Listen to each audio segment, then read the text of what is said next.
searching for answers. Here are today's top stories. It's been over 24 hours. And the local news. What we see are a lot of things that are going on the earth. This is Art of Heaven News Talk. Broadcasting live from WHPC studios in Garden City, New York, this is Art of Heaven News Talk, where we deliver global, national, and local news through the lens of faith. I'm your host, Johnny Brumett, and joining me today are my co-hosts, Mark Russick of the Russick Outlook, media personality Christina Orlando, certified mental health first aid trainer Carol Duty, and retired law enforcement Mike Duty. If you want to join the conversation, lines are open at 516-572-7440. That's 516-572-7440. So, we got a full house today in the studio. Woo! We got a full crew. Thank you for being here. So, let's just jump right into one of the biggest stories, and let's start with some news that just came out that the son of Sam, David Berkowitz, was denied parole. Okay? Big whoop. The guy was a serial killer. Okay? Of course he's going to be denied parole. But the story is a little bit more interesting than that because of the character of the man. The character that he's become. It looks like God's done a real work because he is a saved, born-again Christian behind bars, and he's leading a whole ministry. Did you hear this is happening? It's kind of crazy when we think about thinking about the character of a serial killer, the way you introduce it. But those of us that are old enough, I think we remember, experiencing, living in Brooklyn at the time, and we had friends and especially, females that were kind of cutting their hair and dyeing their hair different colors to He went after long hair brunettes. Yes, to avoid being victims, and it was really 2 years of fear that was running through.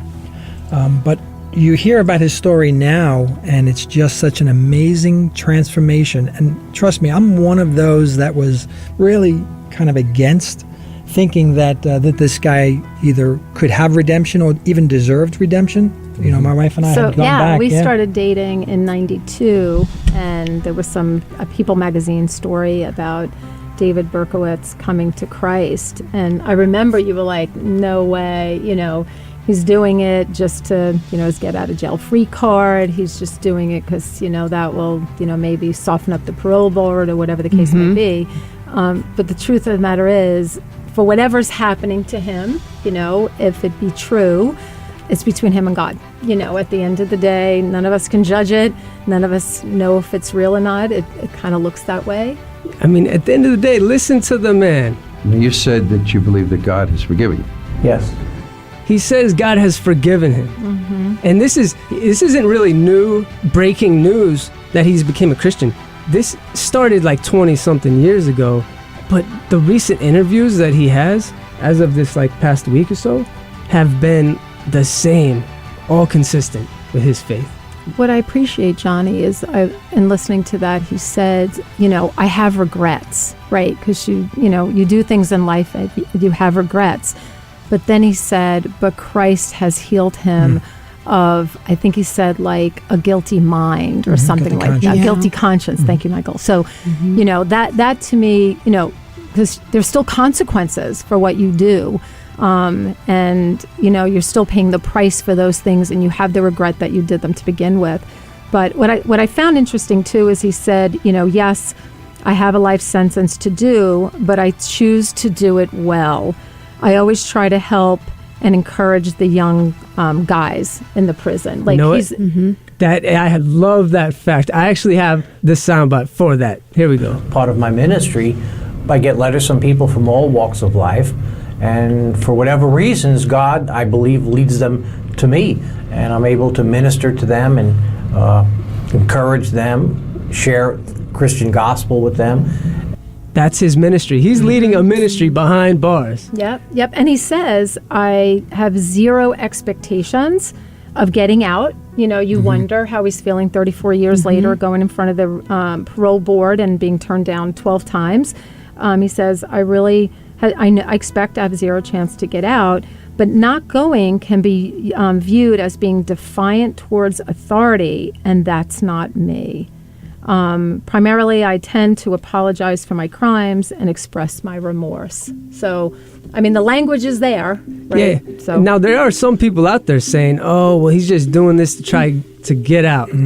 Right. And, they can say that, and ultimately, and Carol and I were talking about this earlier, it's between him and the Lord. Absolutely. And as observers, we can say, okay, we saw the interview from 20 years ago. You mentioned how 20 years later, it still seems the same. You see the difference in the man today. And that's really why Christ came.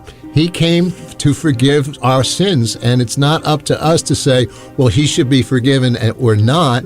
It's up to Jesus. And, I commend him for acknowledging that he's in jail and will be for the rest of his life, but he's finishing strong. Mm-hmm. He's running the race as the Apostle Paul, who is the epitome of being somebody in prison and a murderer. Right. Well, and in Luke 23, it says, and I was looking at different versions of the Bible, one says the thief on the cross, but another one says the criminal on the cross that turned to Christ and said, remember me. And in that moment, Christ made a promise. And as Christians, we believe what Christ said, you will be in paradise with me today. So if we believe in the scriptures and that criminal is going to be with Christ in paradise, then the sky is. That's a perfect example.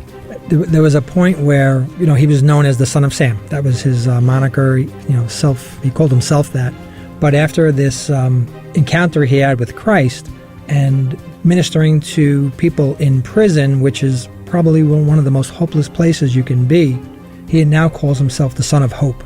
Wow. And he actually wrote a book about his time behind bars and his transformation. And I think that's the fruit that when I see this, there's like empirical evidence in where we see how he looks, how he used to have this certain stare back in the times where he was arrested. He had almost a crazed look in his eye and the way he would speak. And then you see him now and it's almost like he's a completely different human being. And how he's choosing to spend his life and how he's choosing to pour into others and send a message to those that honestly can't help him. Like no one that he's ministering to can get him out of jail, but he's doing it because and it seems to be an example and a message to everyone that it doesn't matter how heinous, how sinful you are, there is redemption. Okay, yes, we have consequences we have to accept, such as prison or anything like that, but there is freedom that he feels in his heart through Christ. You're listening to Art of Heaven News Talk on 90.3 WHPC. Now we're talking about David Berkowitz, a.k.a. the Son of Sam serial killer from 1976. I mean, he killed multiple people. I mean, that's murder right there, right? That's some large sins. Now, in the Bible, doesn't it say that if you turn a person away from death, it covers over a multitude of sins? Correct. You turn a person from going down the wrong path, you save their soul, it covers over a multitude of sins. Now, I have two sound bites here of an interview with David Berkowitz, and the guy asked him, are you doing this to like make up for what you've done and all? And this is what he said.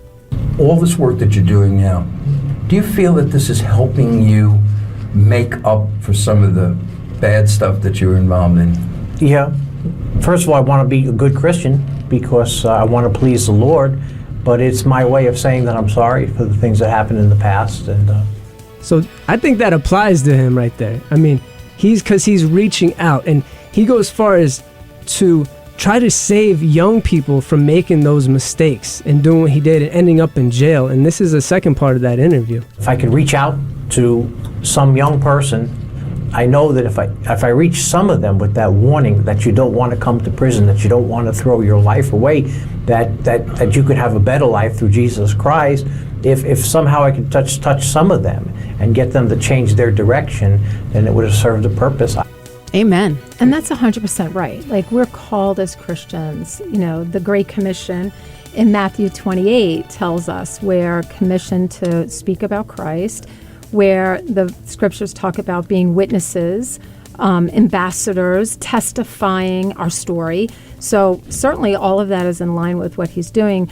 I would be careful, though, that nothing covers sin, no works, no can I make it up, can I do anything? But as far as we're concerned as Christian, Jesus Christ. So he can't cover his sins by now trying to do good things. It just doesn't work that way. We're not saved by faith. We're not saved by works. Works is an evidence of the faith that we have. Right. Good point, Carol. The as somebody that was a skeptic of him at first, and probably for quite a while, I just find some solace to realize that there's redemption in Christ, and even as bad of a person as he is and was, that through Christ, we can all be saved.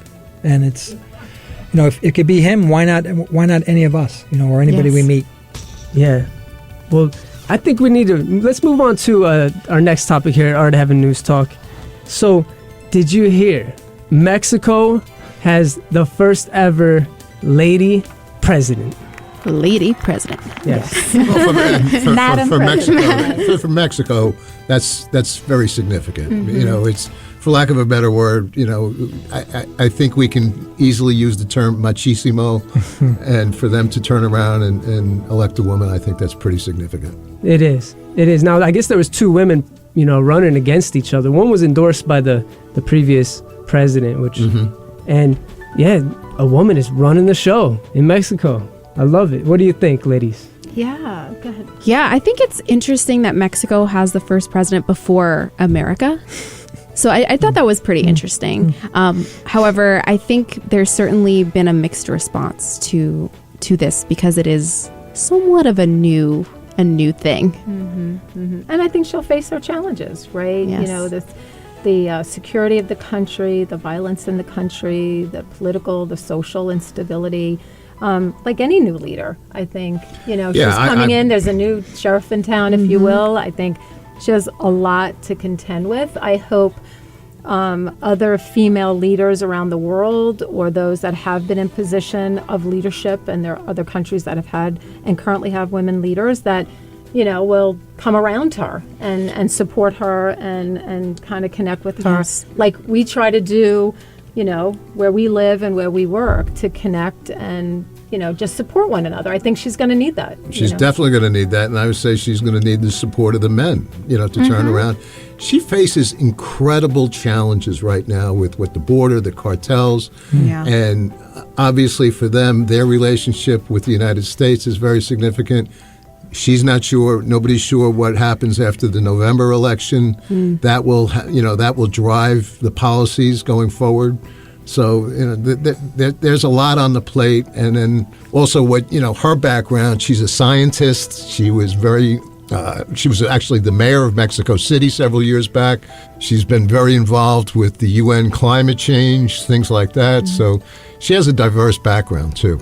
From a Christian devil's advocate perspective, so to speak, some Christians might say that women in leadership is somewhat of a contentious issue. What do you guys have to say about women leading a country?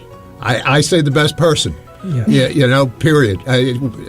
Whether you're a male, female, black, white, Asian, Spanish, if you're qualified and the people vote you in, that's what should happen. That's my opinion. And I think there were tremendous leaders in the Bible. I think Deborah, the judge, who was extremely influential to positive outcomes. We know the women who supported Jesus's ministry were leaders. They were making things happen behind the scene. As someone who speaks in our church and has a leadership role, I think it's tremendous. I always say there should be a woman at the table. Because I do think there's just great perspectives to be brought. I was going to say one of the most influential female leaders you can take from a biblical standpoint was Golda Meir of Israel, going through 67 Six-Day War, the 73 Yom Kippur War. So much pressure she was under. And she was the right person at the right time that God chose. Queen Elizabeth, at a very young age, having to deal with, I guess we'll talk about that later, but what Queen Elizabeth had to deal with. I mean, I think it's great. Yeah, this is a hot topic these days, right? I mean, if you've been paying attention to the news at all, there's a big uproar about a commencement speech given by Harrison Butker. Okay, if you don't know who that guy is, he's the Super Bowl champion kicker of the Kansas City Chiefs. And he gave this speech recently, which, I mean, I think every single news pundit had something to say about it. It was on the top of the charts. Mm-hmm. Let's go ahead. I got a soundbite from that speech. I think it is you, the women, who have had the most diabolical lies told to you. Some of you may go on to lead successful careers in the world, but I would venture to guess that the majority of you are most excited about your marriage and the children you will bring into this world. I can tell you that my beautiful wife, Isabel, would be the first to say that her life truly started when she began living her vocation as a wife and as a mother. I'm on this stage today and able to be the man I am because I have a wife who leans into her vocation. I'm beyond blessed with the many talents God has given me, but it cannot be overstated that all of my success is made possible because a girl I met in band class back in middle school would convert to the faith, become my wife, and embrace one of the most important titles of all, homemaker. Okay, so there's the big chunk of the speech. There's a lot more to it. He took shots at a lot of different areas of society, but let's just step back and breathe for a minute, and I want to hear what each of you has to say about this homemaker topic we'll start with. Ladies first. Excuse me, gentlemen. Ladies first. Let's do this. Okay, Carol on one hand we have here. So, now, Carol, how long have you been married for? 28 years. Okay, and you're professional working woman too. Now, on the other hand, Christina we have over here. Yes. Single for 36 years. Soon to be married. But I guess, my life has not begun. I'm just kidding. Perfect. I know that's not what he really meant. Okay, I'm going to get back to that. I have more to say. Well, for me, I mean, listen, I've had an exceptionally successful career. I have a lot of education. I mean, nothing's held me back from, acquiring, getting, working, and having a career. And I also have 2 beautiful, amazing children that I love very much. And listen, there were times, to be candid, that when I was working, listen, you work long days, you're commuting or whatever, that I thought to myself, it would be kind of nice to be home and like, honey, we need to hit lotto because, obviously living out here, one paycheck won't do it, So I get what he was saying and I get what his wife, was feeling. It doesn't mean after hearing him, I'm going to speak to my daughter any differently or to the young girls that I know any differently. You have options. And, we started with, some here will be a professional and some here will be a homemaker. I didn't take it as you should only be a homemaker. He was just expressing the joys of his wife's time as a homemaker. Yeah. I really appreciated his speech. There's so many feelings that come to mind for me because growing up, my parents were very supportive of me getting an education, supportive of me having a career, be able to sustain myself on my own, be independent. And I feel that a lot of it was also, worry about marriage later, focus on your career. And I struggled in the realm of career performance because my skill set is a bit more creative. My skill set is a little bit more slower paced. So I would find that I did kind of struggle in the career realm. But when I really found my identity in Christ, I realized that I'm more than just my career. I'm a nurturer as a woman. I have the ability to bear children or just have people in my community I can care for in a specific way that only a woman can do. So I love that while these women are graduating and they have this bright future ahead, they're considering both sides to how God made them. They can go on to have a great career. I know Harrison's mom was a very successful woman in her career, but also there's another part of you that's not only who you are, you're also a nurturer.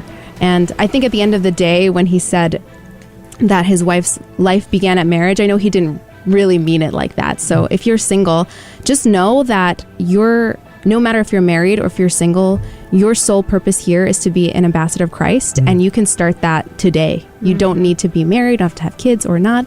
So that's where our hope is, and that's where our purpose really is. Well, and that's funny that you say that because I'm decades past the influence of my parents as a kid, and everyone in my realm was married by the time they were 18. Wow. There's nobody in our family of our first generation aunts who actually have any education whatsoever. Isn't that something? The men do. And my mother would always be like, when are you getting married? When are you getting married? And I didn't get married till 32. So I really was like way beyond when I was ever going to get married, because I was focusing on a career. Like I went the opposite of what they were telling me. But I think there are options, and that's the important thing. So whether somebody goes for a homemaker or a professional career, it's up to them. Yeah, go with it with all you got. Yeah, sure. What about the men out there? What do you feel about the men out there that just want to sit back and say, "Bring me my slippers"? Bring me a sandwich. Yeah. Oh, wasn't that Candace Owens got a lot of heat for saying that she would make a sandwich for her husband. Well, I think, biblical marriage is that we're supposed to, love our wives and respect our husbands. And if that's, as a woman, we are to care for our husbands. And if they're hungry and we can help, we can feed them. But demanding that of your spouse or saying or demeaning them or diminishing them, that's not a loving thing to do to your wife. Right. So, fellas, what do you got to say? I'll tell you, I was touched because I could hear the emotion in him. How much he appreciated his wife. Yes. He honored her. And I'll bet you she felt good about hearing that, knowing, of what an influence she has been to him and their family. So to me, that came from the heart, and I'm sorry, I don't see anything wrong with that at all. Yeah. Yeah, the majority of the speech was he wasn't dictating to anybody what they should do or how they should feel. He was giving options and speaking to the men in the crowd also. It wasn't just about women. Yeah, he did. You know what? I got that sound bit from the speech here. To the gentlemen here today, part of what plagues our society is this lie that has been told to you that men are not necessary in the home or in our communities. Now, I grew up in the 90s, and I remember shows like Married with Children and Roseanne. And I was just thinking about that, preparing for this show. And I was thinking, like, how much did those shows and that kind of culture influence the world in this country? It was kind of toxic. I don't know if they influenced the world, but I think they reflected the world and what the idea was of a man's role in a marriage. We talk about, the Al Bundy type, basically work hard all day, come home, and expect his wife to wait on him hand and foot. I don't think that's a dynamic that is even looked upon nowadays. I don't know. I think there's a pot for every lid, I think if a woman wants to do that with respect and not being treated as like a servant, right? And that's her goal.